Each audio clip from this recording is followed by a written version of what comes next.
Hey everyone, Gill here, and it is time for another Mailbag, where I answer your questions, your takes, your comments, or wherever it may be about whatever it may be. Always a lot of fun. Remember, if you're watching on YouTube, please subscribe, like this video, and you can hit the bell button next to the subscription button to be notified whenever I drop a video. If you're listening on Spotify or Apple Podcasts, wherever you may get your podcast, please leave a rating and a review. Link to the podcast is in the description. Hope everyone is doing well. I'm battling a little headache tonight, but we're going to fight like Ferrer. We're going to get through this one. New microphone. It's actually an old microphone. I was going back and watching old videos, and I forgot how much better this one sounds. It's a little bit less mobile, so when I'm moving around, I like the other one. All right, first comment comes from Ali. Oh, you know what? Never mind. We're not going to start with that. We're going to go to Twitter for our first comment. Follow me on Twitter at @GillGross. First one comes from Kevin Sokolow. Zverev, is he ever going to win a Grand Slam? I thought he's been due for one since making the top 5 in 2018. He's shown he's capable, 3 times master champion, but he hasn't made the final push in Grand Slams, only one semifinal appearance. Perhaps once the big 3 disappear. I think when it comes to this entire hiatus, the Zverev storyline is a bit lost. A lot of people were spinning it as a positive for Federer, who was having knee surgery and was going to miss a lot of this time anyway. A lot of people painted it as a negative for Djokovic, who hadn't lost a match in the year 2020. But what about Zverev? Finally making his breakthrough at the Australian Open. The quarterfinal was such a barrier for him at Grand Slams for such a long time. And he finally made a major semifinal. So Zverev was probably as hurt as anyone by this pause in the action. In terms of if he's going to win a Grand Slam, yeah, to me, he's in that group where I'm pretty confident that he's going to win a slam. The trouble for me, and I don't know how universal this opinion really is, but I like Zverev best on slow courts. I think he's got a big serve, which is it's great on a fast court, but other than that, absolutely no other part of his game to me is suitable for faster courts. And in terms of the Grand Slams that I see as wide open for people outside of the big 3 to win it right now, I'm looking at the U.S. Open, number 1, and then the Aussie to a lesser extent. You know, the French has been monopolized by Rafa, and if it's not going to be Rafa or Novak, well, it's almost definitely going to be Dominic Thiem. Wimbledon, I just haven't seen good grass results from the young players, and I do think it takes a little bit of time to get used to playing on grass. You don't get a lot of practice, and I wouldn't call anyone a natural at it. Even so, I think Medvedev and Tsitsipas I'd put above Zverev in terms of my chances at Wimbledon. So I kind of think that Zverev's best chance would be the French, but that's the one that I don't see anyone else winning. You know, perhaps the U.S. Open for Zverev, but again, I would put 3 players above him. I would put Thiem, I would put Tsitsipas, and I'd put Medvedev above Zverev. But it is coming. If you hang around long enough, and Zverev's at an age where he's got plenty of years ahead of him, I'm pretty confident he'll win one.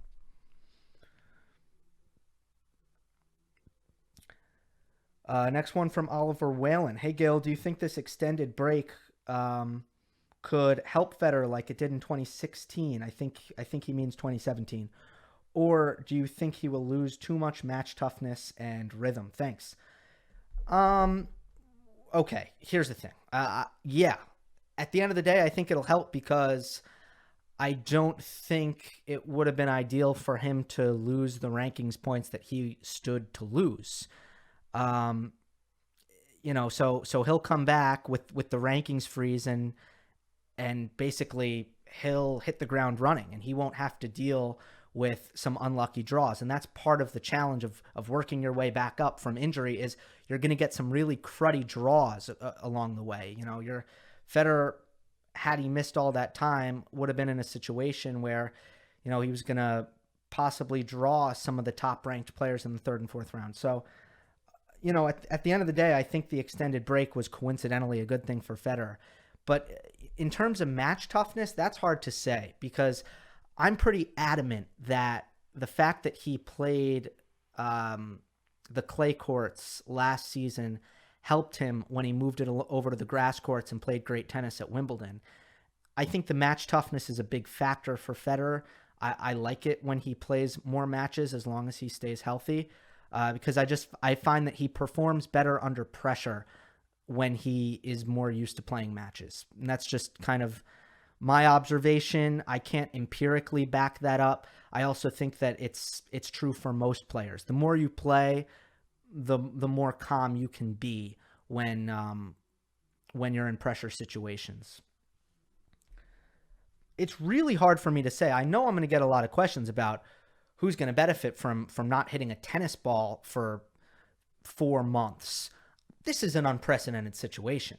And I know that's kind of a buzzword with this whole virus thing, unprecedented. It's like how you start every email. Hey, hope you're well during these unprecedented times, either that or difficult or challenging. But truly, I mean, who knows how this is going to play out? I can guess. I can say that, like my guess is that it's not going to hit the older players as hard as people think. But it's just a guess. Now we move to YouTube. Ali, Gill, just wanted to start by saying love your work. I have 2 questions for you. Thank you for that. First question. I know that tennis has its own set of financial dynamics and logistical challenges, such as international travel, but based on the progress of other sports returning to action, what's your best guess on when we'll see the ATP's return and why? My best guess is the US Open, late August. So the first factor is that the U.S. Open is in a position where they're getting $80 million from ESPN. That's just their American television deal, right? You can add on to that whoever carries the U.S. Open internationally. But I know from ESPN they're going to get $80 million. And that's just not even close to the number for these other events in terms of what they're receiving from TV revenue. If you look at most of what the tournament directors are saying on a lower level, they're saying, look, we cannot be profitable if we don't have fans. And that is because, one, you don't get ticket revenue, but also the sponsors around the ground, the vendors, the whole economy of a tennis tournament. A lot of it is obviously based on attendance. But for the U.S. Open, there's so much cash coming in from TV that I do think, no matter what, it will be beneficial if they figure it out. The second thing is, okay, is this possible? Can you figure it out? And one of the main hurdles for that is the government. But I'm starting to become pretty confident that the New York government, the governor Andrew Cuomo, is going to be on board and supportive of having a U.S. Open. And this is something he tweeted earlier.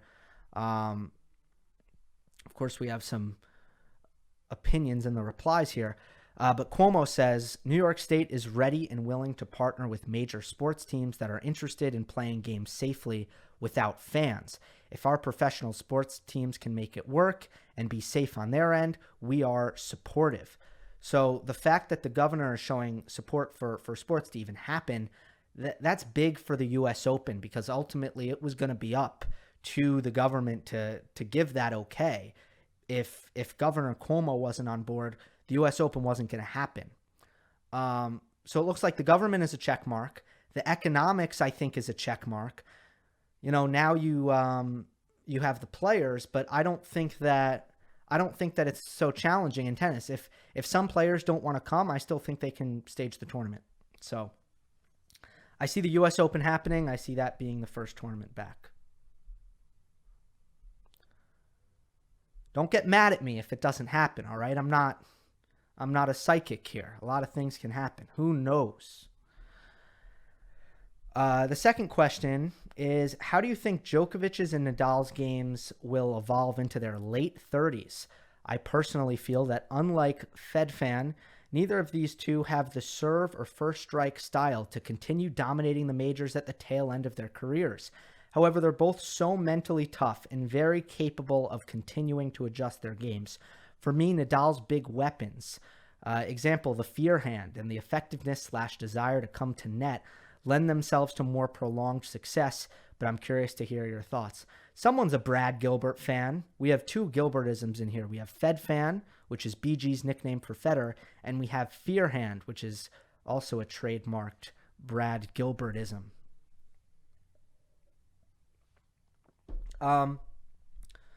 Yeah, so this is a really good question. It's something that I have thought about.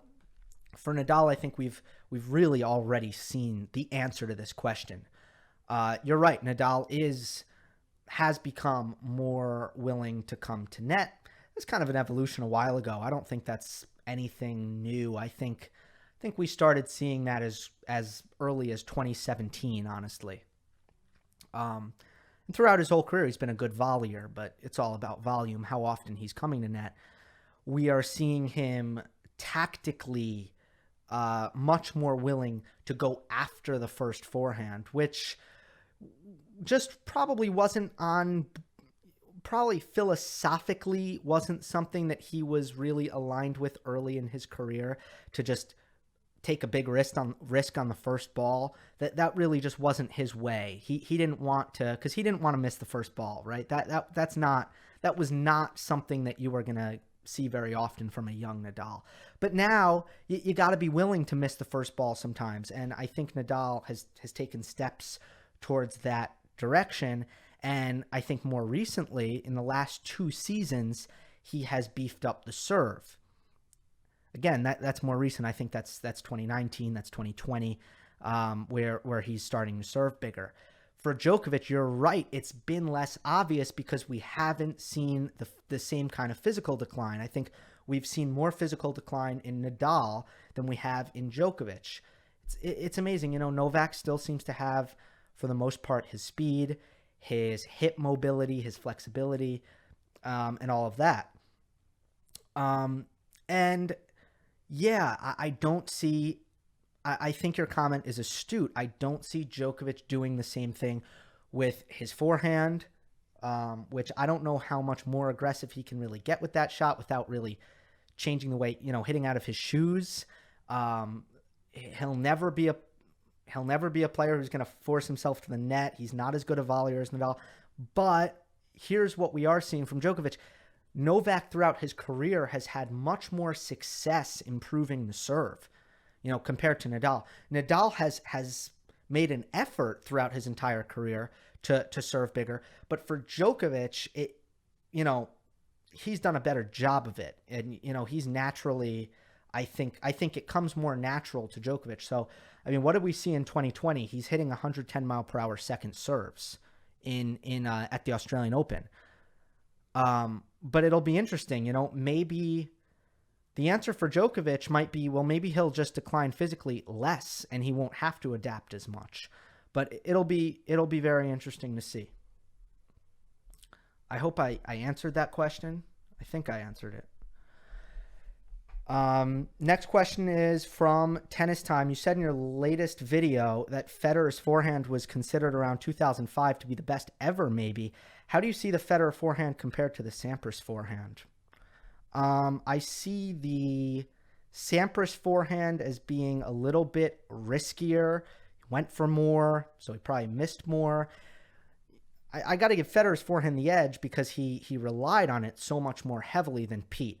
And yeah, the forehand was a big part of Sampras's game, but Pete was more likely to serve volley. Federer's more likely to stay back and hit a first forehand instead. So you have to look at that. That's like some people have, some smart tennis people have said, I think Nadal's a better volleyer than Federer. Yeah, I don't know if you can say that because Federer uses it so much more readily, relies on it more heavily. Therefore, is finding himself with more tough volleys. But I think that has to count for something.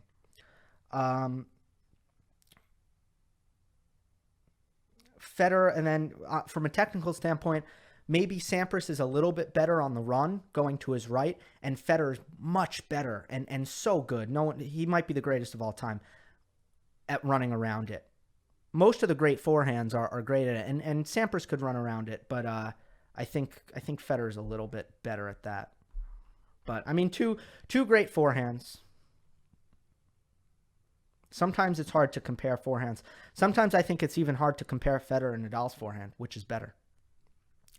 Max asks, what about Thiem's game made it such a bad matchup for Federer in 2019, and how can Roger counter that?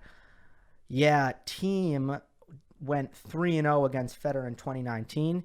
He beat him at Indian Wells in the final in 3 sets. He then beat him in Madrid in the quarterfinal in 3 sets, and then he beat him at the Tour Finals in straight sets, 7-5, 7-5. I mean, Federer won the first set in the first 2 times they played. Thiem was outstanding in 2019, and you don't have the biggest sample size. But yeah, certainly the matchup kind of has been troublesome for Federer. I mean, the career head-to-head is Thiem 5 wins, Federer 2 wins. Excuse me. You know, when they play on a slow surface, I think the power is a big deal. Thiem can overpower Federer from the baseline. I also point to some of the really big points in their match in both Madrid and at Indian Wells. Some of the biggest points of the match, whether it be break points or in Madrid. Federer had match points in the match in Madrid, and in the second set tiebreak, Federer served and volleyed at, I think, 10-all. And some of the big points have been Federer serve and volleys against Thiem, and Thiem has passed Federer. It's been interesting. Some of the biggest points last season. So I think Roger has not done well enough in the serve and return battle, all in all, because I think that Thiem has really served and returned in all 3 of those matches. He's done a great job against Federer. In the match in Indian Wells, I know in the first set, Federer's return was incredible because Thiem kept serving to Federer's backhand. And then Thiem started mixing it up and serving really well, and it was a whole different ball game. In the match in Madrid, I know that Thiem did not return well at all until the 3rd set. In the 2nd set, I think both players just held serve to the tiebreak. It could have gone either way. Tour Finals, man. I mean, the shot making from Thiem was just scary, that whole week. I mean, went on such a tear that week. So, yeah, I mean, Thiem was outstanding in 2019, and things broke the right way. But tactically, I think you got to watch the serve return battle, because I don't think when Thiem drops way back in the second serve, I think he keeps duping Federer into these serve volley on big points, and he keeps losing. It's kind of a minute detail, but that's just how it went down. 2 matches, I'm telling you. Indian Wells and Madrid, Federer's been burned on the serve volley. Gene Swart asks, I know you already covered this briefly in previous shows, but do you think it's a bad idea for a possible ATP and WTA merger? Well, I'm a little bit skeptical that this is going to happen. I know that this has been attempted many, many times over the course of the last 30 years. And I know that, you know, before the ATP and the WTA even existed, Billie Jean King was trying to make it one thing, and they could not agree on terms. That's why Billie Jean King founded World Team Tennis, which is one of the few sports organizations in the world where men and women compete on the same team. So you know, they've tried it a bunch of times. I think the reason this conversation has resurfaced is because ATP leadership changed, and they wanted to explore this. And, you know, it all comes down to, is there a world where this is going to benefit both sides? So I don't really think the ATP is going to like give up money, because who does that? No one does that. That's not really a thing. I also don't think that the WTA is going to want to be like swallowed by the ATP, which is also, right, something that is it's a feasible possibility, right?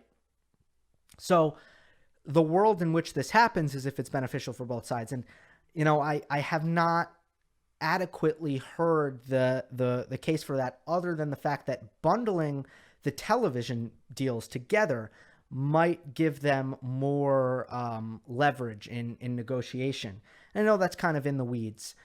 I will say this. I do think it's a stronger product when you have men and women together in the same events. I think the strongest events are combined events. They're the most intriguing. They're the most exciting. And I think overall, you have an improved product when you have men and women. But can that improved product, and again, there would be a lot of benefits here from,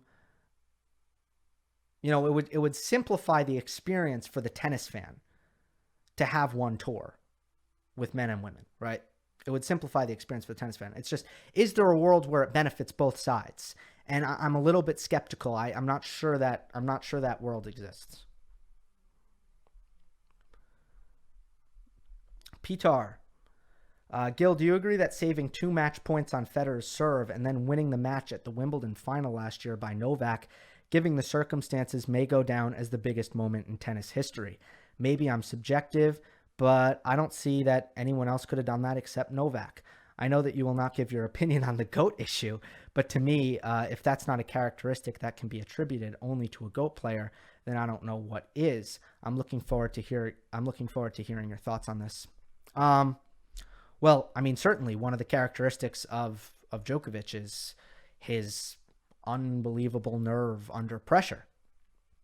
But my answer to the question, do I think this is going to be one of the biggest moments in tennis history, or I think just the biggest, was the question. Look, I mean, this is where I stand on this. I think that when Federer, Nadal, and Djokovic all retire, I think that there will be cases on, all 3 sides will have cases. But whoever finishes with the most slams, they are going to have the tallest stump to stand on. So I don't think the biggest moment in this has happened yet. I think it's in the future. It's coming because these numbers are converging, right? I mean, now Nadal has never been so close to Federer, and all 3 of them haven't been, they've never been this tight. And especially because Nadal and Djokovic have really just closed in on Roger here.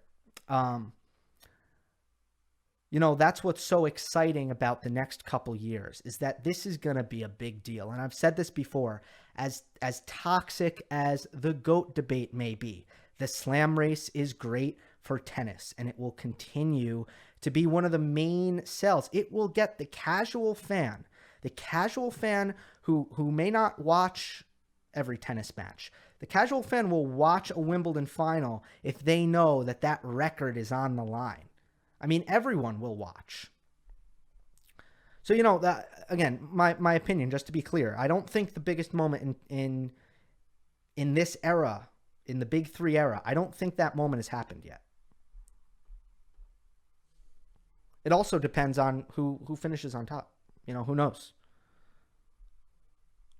I mean, if for example, if no one won a slam again, right? Let's say they're all stuck at their current numbers.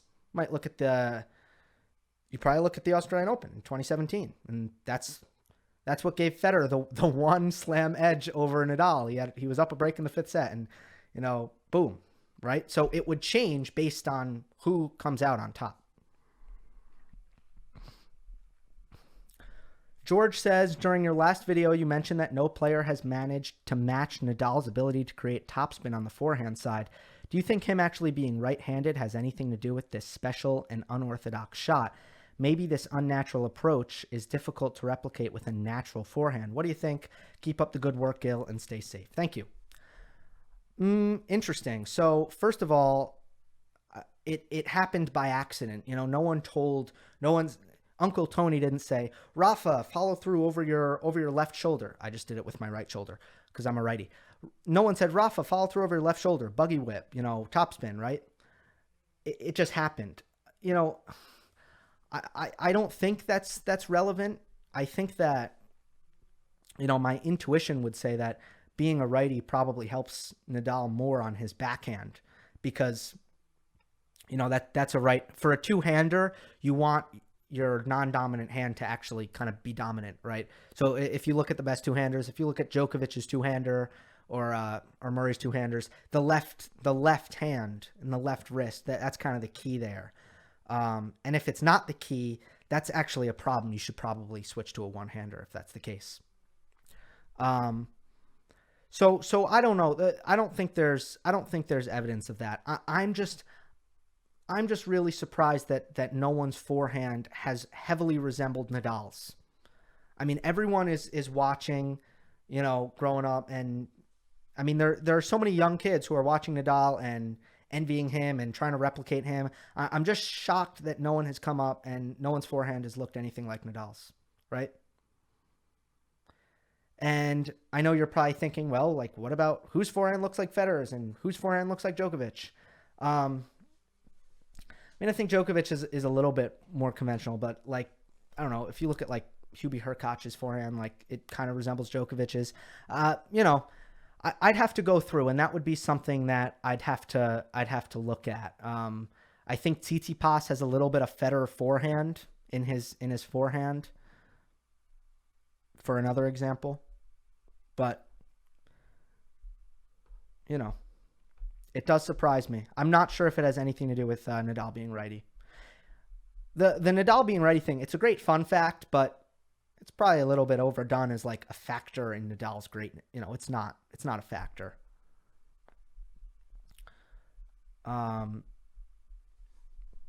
Swagat says, hello, Gill. Love your show. As you know, thank you. Few questions. One, why does Novak's tactic of staying closer to the baseline, taking the ball early and attacking Nadal's forehand not work on clay? Because the slower surface can't be the reason. Well, it kind of can, right? Because Nadal's forehand, he wants time on that shot. This is a big factor because, some shots need more time than others. It's a really big factor, right? Everyone has a different length of swing. Some players might have a great ground stroke but a poor return. Why is that? Well, you don't have time on the return, so it's a different shot. The mechanics have to be different. So, I think the clay court, again, a lot of what Djokovic does is he rushes Nadal. Why can't Nadal play first strike tennis against Djokovic? It's because the returns are so good that Nadal is rushed and can't hit a big forehand. So a lot of it is how much time does the player on the other side of the net have? If you give a guy like Dominic Thiem or Rafael Nadal, if you give them time to hit, they absolutely murder the ball. They murder it. I mean, it's the heaviest. They're the heaviest balls in tennis. If you rid them of that time, like you can do on a quicker court, like they just don't hit as big. It's just not. It's not as big. Federer is better equipped to, his forehand is incredibly compact, so he just does not require as much time. He doesn't hit it as big. Federer doesn't hit it as big as those guys when he has time even, but when he doesn't have time, a lot of the time he hits it bigger. Second one is, who's your favorite guest on the YouTube channel until now? Mine is Jeff Salzenstein by far because he always speaks his mind without filter. Yeah, Jeff is probably has the most hot takes, which we always love. It's always great. Really tough one.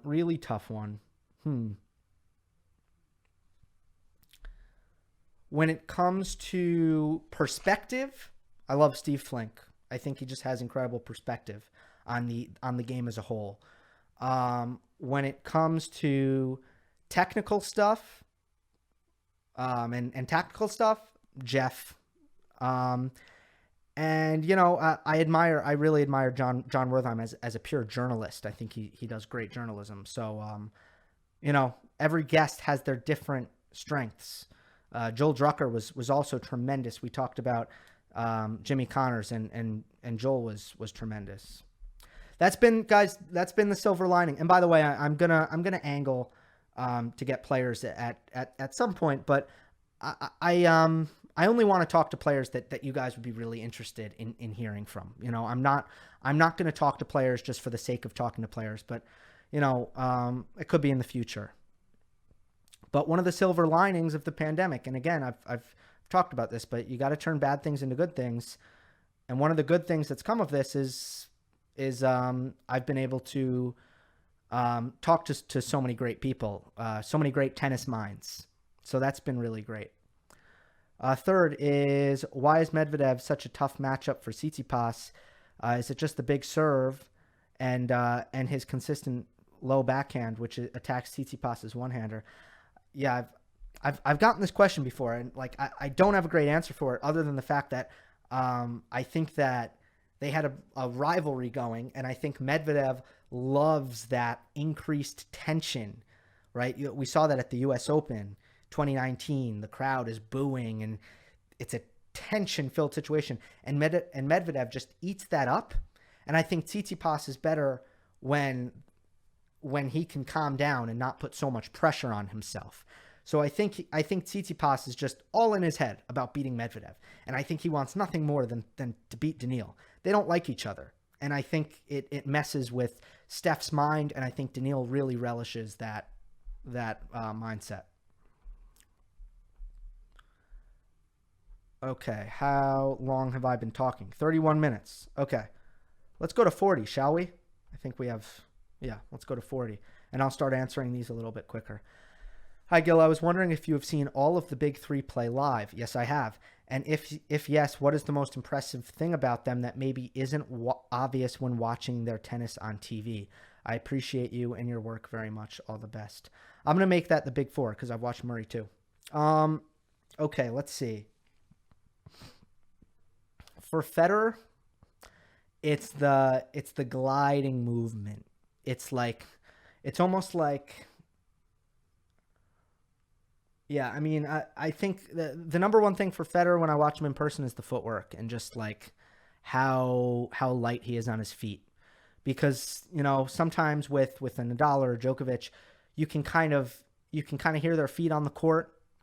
You know, well, I don't know if that's so much true, but a lot of the time their movement looks more violent and incredibly explosive at times. But to watch Federer's movement, you know, it's really graceful, and I don't quite, sometimes it's hard to put your finger on it, but I think that's the most impressive thing about watching Federer.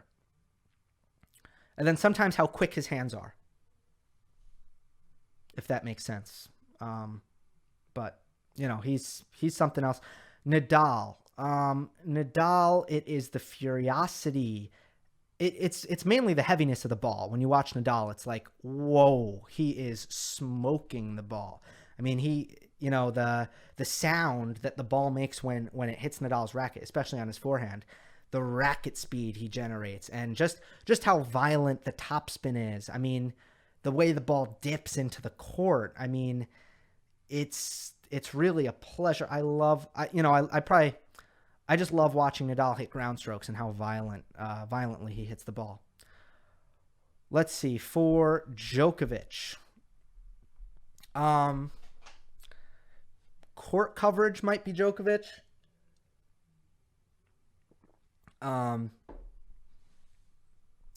Again, I think Djokovic is a player, you know, full of subtleties. He moves you, you know, he does so many things well. He does everything well, right? He moves you around. He has great cardio. He's so consistent. But it's probably just when you see him defending, when he gets on the move and he's really in a put up a wall mode, and it's like, oh my God, like you watch someone hit a shot and you think, oh, that's a winner. No, he got to it. Then they hit the next shot and you say, oh, that's a winner. And no, he gets to it. And in person, you know, when you just see the movement and the court coverage, that's probably the best thing about watching Djokovic live. And I can just hear right now at the U.S. Open, I can hear the sliding two-handed backhand open stance. You know, you can just, the senses are enhanced when you watch a match live. And, you know, part of that is the sound when Nadal hits the ball, or the sound of Djokovic sliding on the court, right?